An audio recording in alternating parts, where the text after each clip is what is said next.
Alhamdulillahi Rabbil Alamin.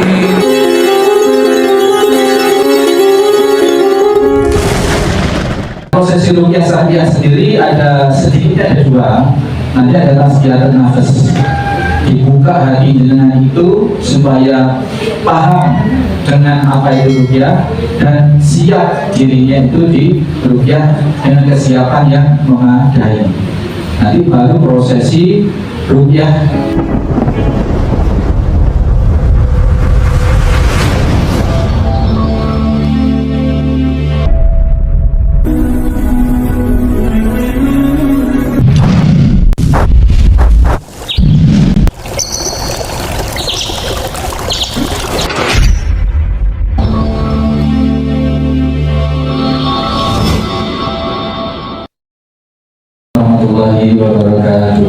Waalaikumsalam.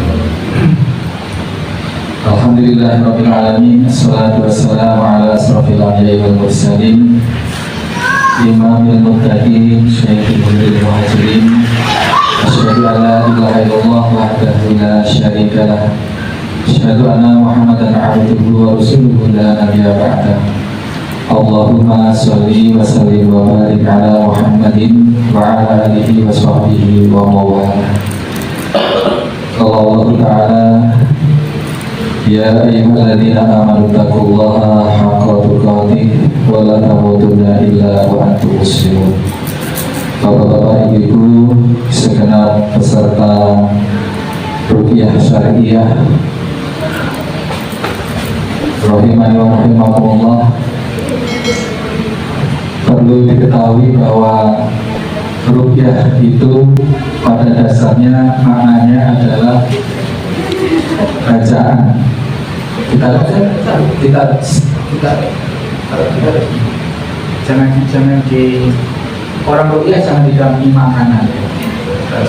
Terus nanti ada makan sendiri ya. Pada ini dan nanti tidak habiskan bincang. Gak apa-apa Bu, kalau untuk gaguin nanti kan tidak ada selesainya. Kalau satu kotak selesai ya. Kalau kacang itu terus tidak selesai. Ya ruqyah, perlu diketahui Bapak Ibu sekalian, ini sebagai introduction, sebagai pengantar.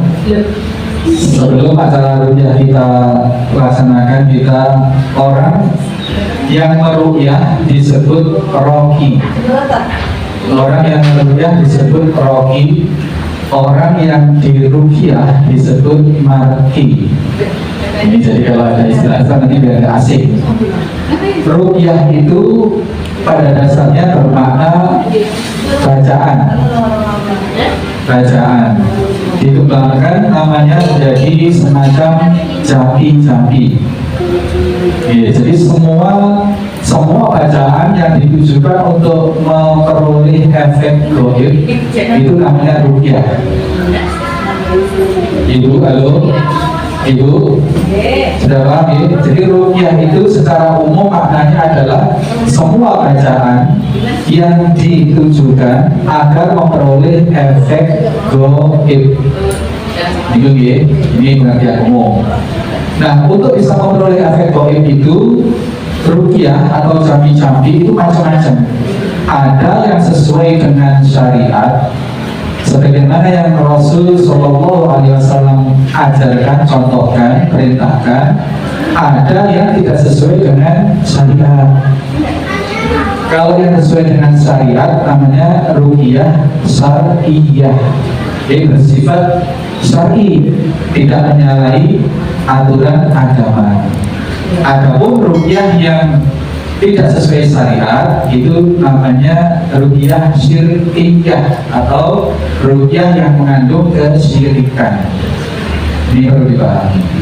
Sehingga kalau ada hadis umatku nanti di surga itu akan ada yang 70.000 di antara umatku yang masuk surga tanpa hisab, tanpa adab.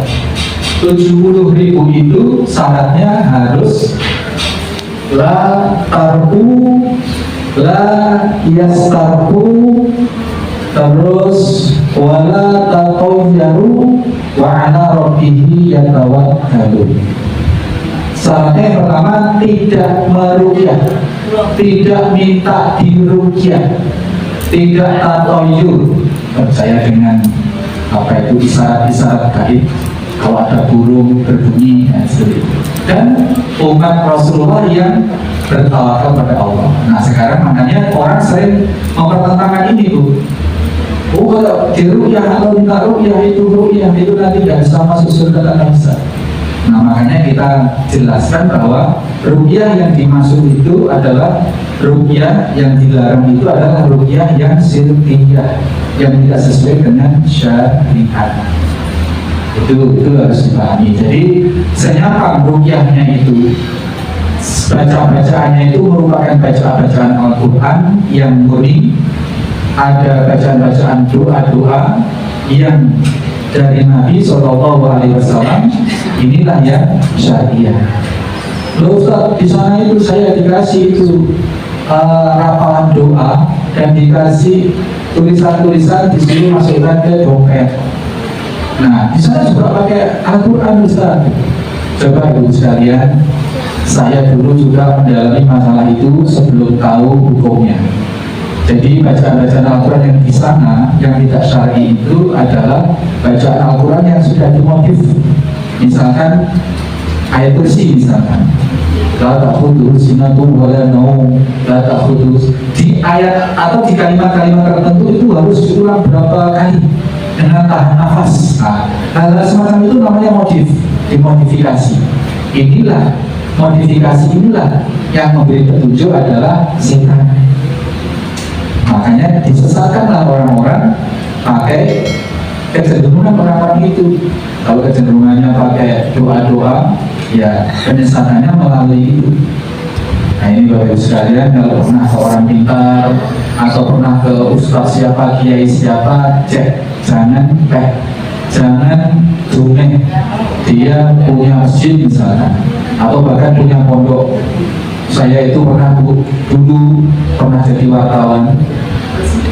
Saya nongkrongin kiai besar di Jember, tidak usah saya sebutkan namanya, kiai besar di Jember. Saya nongkrongin, saya dampingin, begitu. Saya mau wawancara suruh nunggu acaranya dia. Saya duduk di sampingnya. Nah, tamunya satu persatu itu yang datang, Bu, macam-macam acaranya.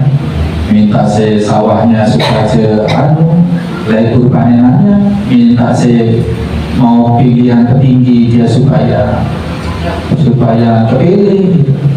Ya, dikasih tembakau, kasih tembakau, kertasnya ditulis alif lam mim, terus Arab yang macam-macam itu, suruh fokus, nanti suruh bakar sambil menakibkan. Nah ini namanya kiai, tapi sudah praktek-prakteknya perdukunan. Maka dalam kalangan ruqyah syariah itu dikenal istilah-istilah, ada kikun, kiai dukun, ada uskun, ustadz dukun, ada hakun atau tabib dukun. Ini sudah kawasan kita ini. Bahasa mana? Coba minta tolong satu orang untuk nyari semua asal kita. Nah ini semuanya masuk, yang dicoba biar diseni. Mana sudah ya, itu masuk. Bahasa mana? Ayo di dalam semua. Bahasa ini ada apa yang bunyi-bunyi ini? Ada tiba-tiba bunyi sendiri. Masa jinnya bisa nyetel gitu? Coba cek itu. Tiba-tiba bunyi sendiri. Tidak tahu, tiba-tiba ada yang mesti sebentar mati lagi. Atau mungkin HP-nya peserta ya. Minta tolong HP-nya di off-kan dulu.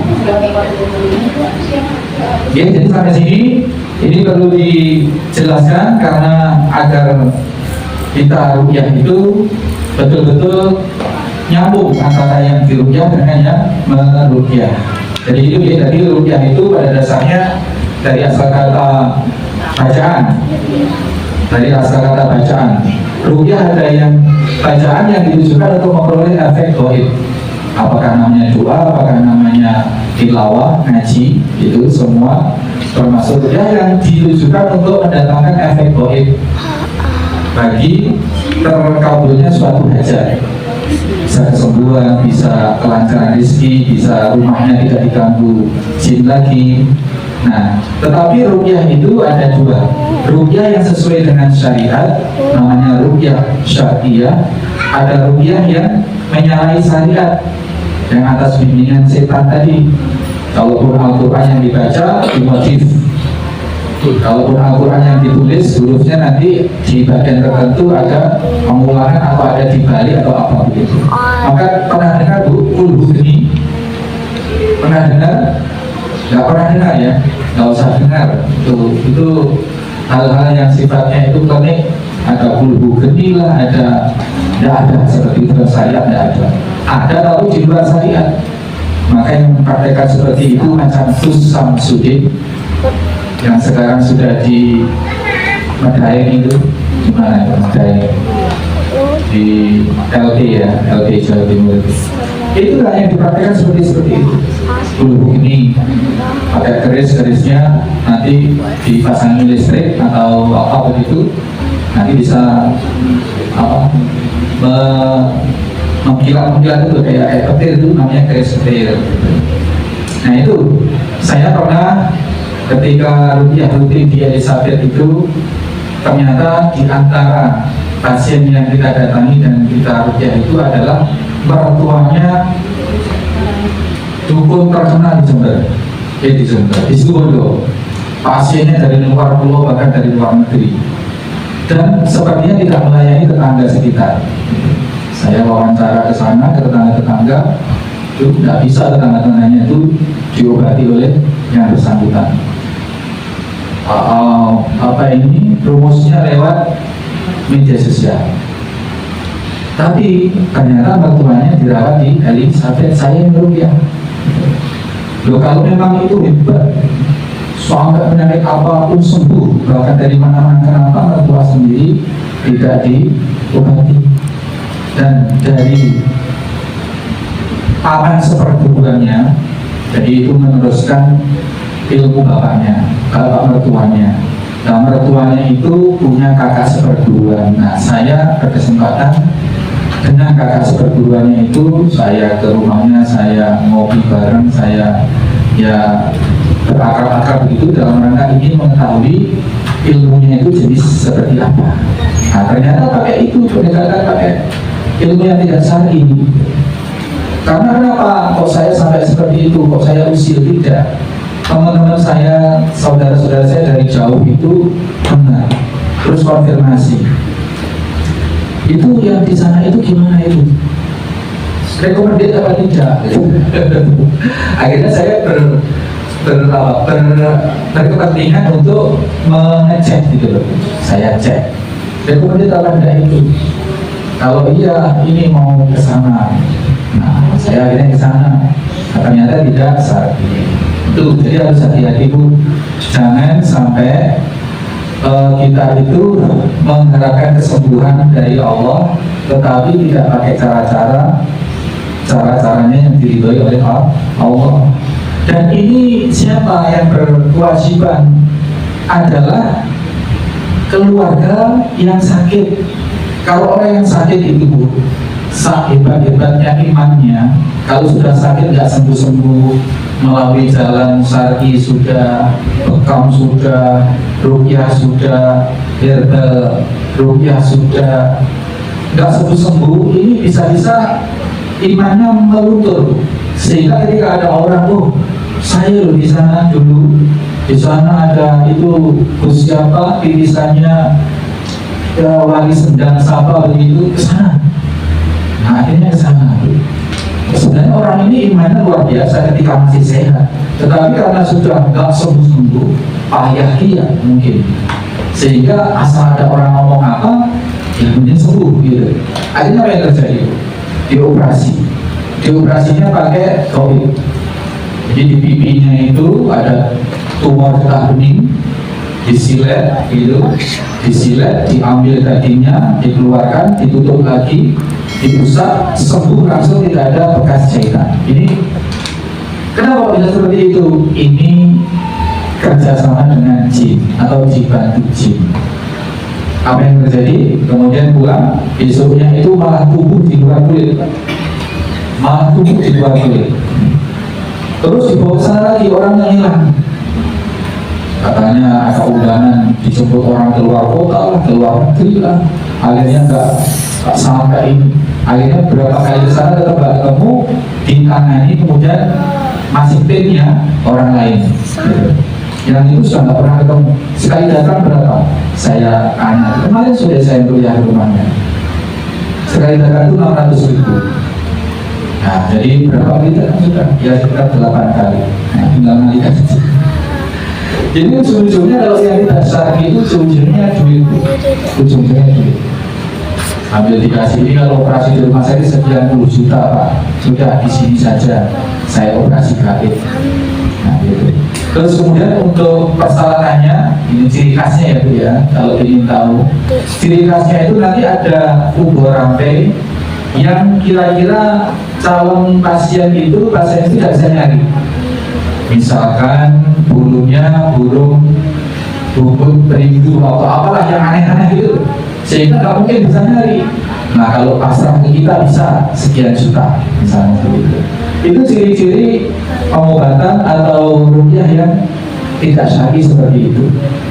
Nah kalau di sini Bu, ini karena ya ini beli aqua, air mineral, garam Himalaya, ini kasih beli makanya dibelilah ini bukan ongkos, bukan apa. Kalau belum infak, di situ ada infak yang terkait menurut jenengan itu monggo, jadi tidak ada patokan. Ini nanti kresek itu kita berikan BPE. BPE itu apa? Kenapa BPE itu? Kalau ya.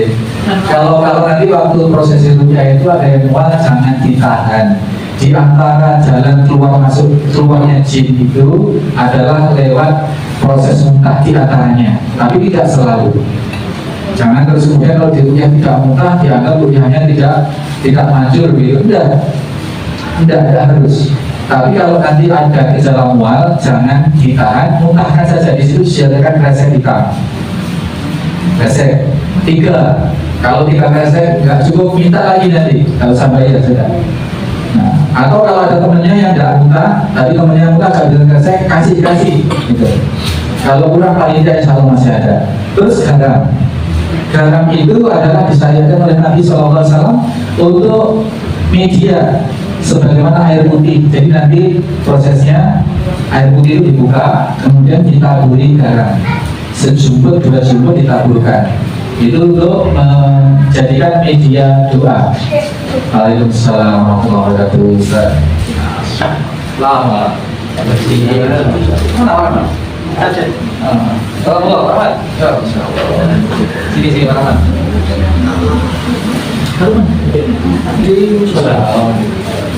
Ayo orang.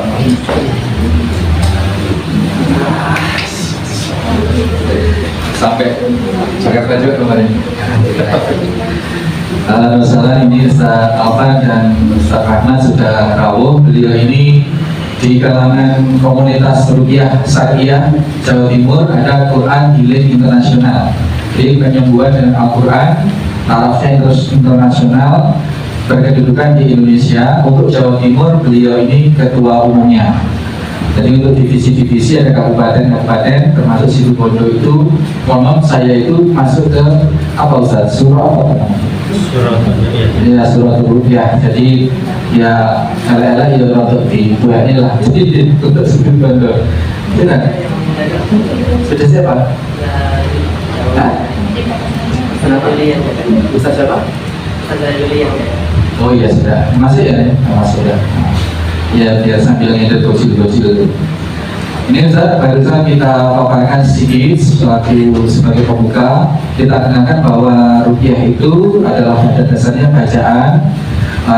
Ruqyah yang dimaksud adalah bacaan-bacaan yang ditujukan untuk mendatangkan efek keghaiban. Macamnya ada 2 yang sesuai dengan syariat, itu yang ada di dalam Al-Quran dan As-Sunnah yang dicontohkan oleh Nabi. Adapun yang tidak sesuai dengan syariat itu ruqyah yang syirkiyah, ciri-cirinya macam-macam. Di antaranya tadi ada kalimat tertentu yang dibaca berkali-kali atau dibaca balik atau dengan nahan nafas dan lain sebagainya. Ini ciri-ciri tidak syar'i. Terus pakai syarat macam-macam, ukur rantai macam-macam. Yang tujuannya adalah supaya mereka ya dibisniskan yang syirkiyah itu. Maka di kalangan kita para tarbiyah itu dikenal ada uskun. Tadi apa uskun Bu? Bu? Uskun apa? Nggak tahu. Loh, tadi sudah disampaikan berarti tak ngedit ya. Uskun itu ustaz dukun. Oh, school. Uskun, ya. Ikun, kalau ikun apa Bu? Ya itu. Ikun. Ya itu. Kiai dukun. Ada lagi hakun. Hakim dukun. Ada lagi guskun. Gus dukun, ya. Jadi hati-hati. Dan ini yang paling bertanggung jawab siapa? Keluarga yang sakit. Kalau suami sakit, istri harus kekeh. Jangan sampai bapak ini kena rayuan teman-temannya. Di sana loh saya sembuh. Di sana ada wali kutub misalkan. Wali kutub, wali apa begitu. Keturunan sendang, dapat wali sendang gitu apa-apa. Sudah yang seperti itu abaikan. Harus yang sehat yang kekeh. Kalau yang sakit itu tidak Bu di sana pasti pengen. Pasti di panas-panas itu pengen. Ada jagat satria, ada satria madangkara, ada satria apa begitu.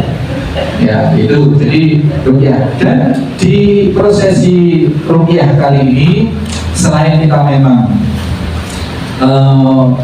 ingin memberi kontribusi pemahaman tauhid tentang rukyah syariah ini, agar juga yang punya kasus-kasus seperti yang tertulis dalam flyer itu, jadi kita ikhtiarkan dengan rukyah syariah di sini, kita datangkan ahlinya.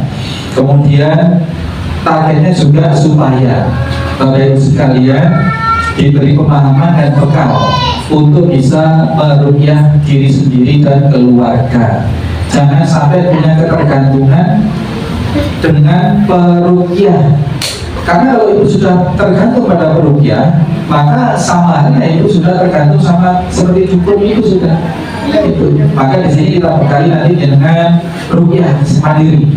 Sebagaimana Sayyidah Aisyah rukyah diri sendiri setiap kali mau tidur. Itu ada cara-caranya. Jadi jangan sampai punya ketergantungan dikit-dikit ingat Ustaz perukyah, dikit-dikit ingat Ustaz. Tidak. Jadi itu sebelum kita masuk dan prosesi rukyah syariah sendiri ada sedikitnya ada dua. Nanti ada tasbihatan nafas. Dibuka hati dengan itu supaya paham dengan apa itu rukyah dan siap dirinya itu di rukyah dengan kesiapan yang memadai. Nanti baru prosesi rukyah masal, rukyah secara umum, termasuk itu menerapkan teknik-teknik dari awal. Di sini sudah kita sediakan air putih dan garam Himalaya. Nanti garamnya itu bisa ditaburkan sejimpit dua jimpit, ditaburkan di airnya sebagai media, dan itu disunahkan oleh Nabi SAW. Yang tidak disunahkan itu kalau pakai apa, kembang-kembang terus dibakarkan kemenyan atau dupa itu. Nah itu yang tidak disyariatkan. Kalau air, garam ini memang disyariatkan. Itu nih kayaknya untuk mengantar awal cukup Ustaz bisa kurang masih monggo ambil. Jangan lupa itu.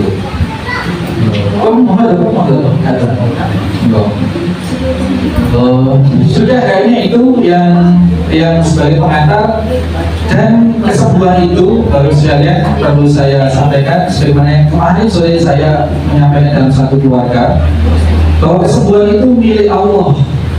Jadi kalaupun kita harus ke dokter bayi hati, anggap atau yakini dokter bayi hati itu adalah wasilah, adalah perantara kita menjemput kesembuhan Allah lewat keahliannya dokter bayi hati, kepahamannya tentang penyakit dalam. Bapak Ibu kesini mau rukyah syariah, pengen sembuh kakinya, pengen sembuh tumornya, pengen sembuh apa-apanya, ya niati ingin menjemput kesembuhan Allah melalui proses yang disyariatkan, diantaranya rukyah syariah. Dan itu juga ada herbal rukyah, herbal yang disunahkan. Yang lama nggak punya keturunan, yang ada durian namanya kapsul durian, ada sabun bidara yang di dalam dirinya ini ya ada upaya-upaya lah untuk bagaimana kita melindungi diri dari gangguan-gangguan jin. Setelah dirukyah nanti jinnya hilang, pulang begitu, dibekali nanti ada pembekalan bagaimana memelihara kebersihan jiwa setelah diruqyah. Karena ruqyah itu Bu, ibarat di atas meja ada bangkai, lalat hijau itu datang berbondong-bondong.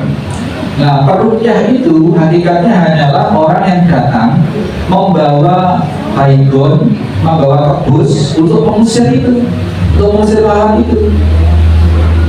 Setelah lalat ini pergi dan mati, ada yang pergi ada yang mati. Kalau bangkai di atas meja ini tidak dibersihkan, tidak dipel, tidak di mama lemon dan sebagainya, peruqyahnya pulang, lalatnya datang lagi. Itu hakikatnya seperti itu. Jadi nanti sampai dari sini, pulang dari sini, ikuti petunjuk-petunjuk bagaimana memelihara kebersihan jiwa itu agar jinnya tidak datang lagi. Nah, syarat-syarat ciri-ciri yang kena gangguan jin diantaranya banyak sekali. Nanti akan sebenarnya kita mau ada pakai LCD proyektor, tapi kita nggak nyapu untuk menyiapkan itu. Jadi kita main lesan aja sudah. Di antaranya orang yang aras-arasan ibadah, orang yang lihat suaminya cek pegelnya, istri lihat suami lihat istri cek pegelnya, kadang seperti itu. Ada namanya jin tafrid. Jin tafrid itu jin yang memang kecenderungannya memisahkan hubungan pernikahan, itu ada. Jadi nanti prosesinya tasbihun nafas dulu. Setelah yang maki atau orang yang akan diruqyah ini memiliki kesiapan bertaubat gitu atas segala sesuatu, karena kita memohonnya kepada Allah bukan kepada peruqyah. Nah, di antara syarat dikabulkan doa kita, upaya kita adalah bagaimana kita membuat Allah itu senang. Allah senang kalau melihat hambanya bertaubat. Begitu Ustaz, kayaknya global saja. Nanti segera ini nanti terserah apakah satir ini butuh dibuka atau cukup seperti itu. Tapi yang jelas supaya terlihat nanti kalau memang satir tidak dibuka, pemateri ya harus berdiri, nggak apa-apa, berdiri. Kalau dibuka nggak apa-apa, bapak kan depan di sini supaya pemateri cukup duduk. Monggo kita serahkan sebelumnya pada Ustadz Haji Alfan. Ustadz Haji Alfan ini hajinya dapat durian runtuh karena ayah ibunya sudah daftar. Ternyata giliran berangkat haji, ayahandanya dipanggil oleh Allah, maka beliau yang langsung menggantikan asli balung.